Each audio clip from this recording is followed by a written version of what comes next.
के हो भन त व्हाट इज दिस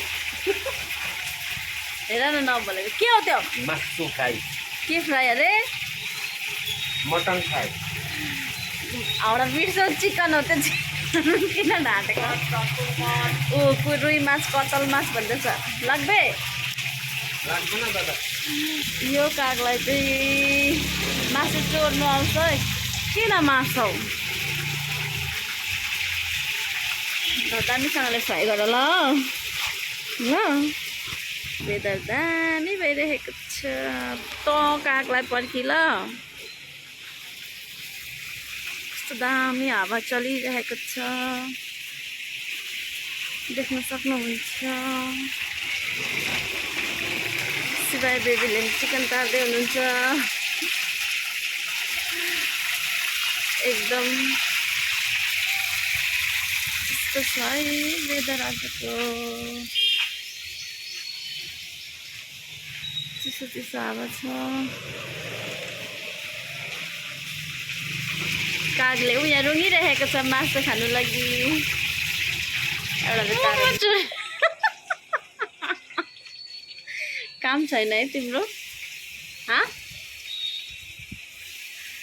के काम छ तिम्रो ओ यता हेर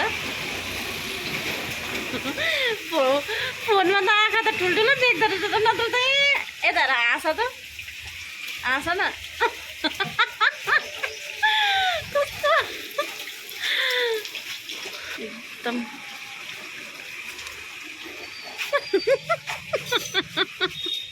उयो मासु दिन्छ केले भनेर उयोहरू दिँदैनौ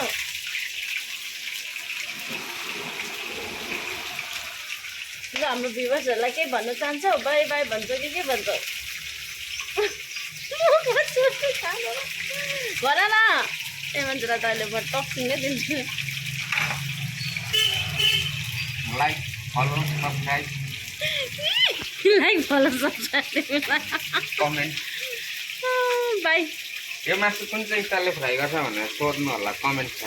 गर्नु होला है थाहा छैन भने जसलाई पनि थाहा हुन्छ नि जब मासु त लाएर रेडी कस्टमरलाई दिनु लागि यता मोमो पनि बसिरहेको छु भेज मोमोको अर्डर आएर यता चाहिँ एकदम बनाउँदैछ भेज मोमो बनाएको म गएको कस्टमरलाई कफी दिनु ल बाई हाम्रो भेज मोमो पनि रेडी गएको अब म दिने कस्टमरलाई